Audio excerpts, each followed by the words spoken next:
Hello বন্ধুরা, good morning. আজকে সকাল সকাল আমি আমাদের নার্সারিতে চলে এসেছি। কেন বলো তো? কারণ কালকে আমাদের নার্সারিতে অনেক রকম ইনডোর প্ল্যান্টের গাছ এসেছে, সেগুলো কি না দেখালে তোমাদের চলে বলো?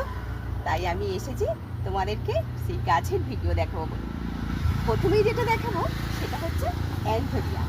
দেখো কি সুন্দর নয়? দেখো যেন মনে হচ্ছে প্লাস্টিক, পুরো ফুলগুলো পুরো রেড, এত গ্লো করছে, দেখেছো? এগুলো কি বলো তো, কম পরিচর্যায় তোমরা তোমাদের ইনডোরে রাখতে পারবে। আরও আছে দেখো, কালার দেখো, অ্যানথোরিয়ামের কালার আর একটা দেখো পার্পল কালারের মতো, দেখেছো? তোমরা যদি এই গাছগুলোর দাম জানতে চাও তাহলে তোমরা হোয়াটসঅ্যাপ নাম্বারের থেকে ফোন করে জানতে পারবে, তাহলে আমাদের নার্সারিতে এসে ভিজিট করে নিয়ে যেতে পারো। আরও আছে, তোমাদের আমি পরের ভিডিওতে দেখাবো।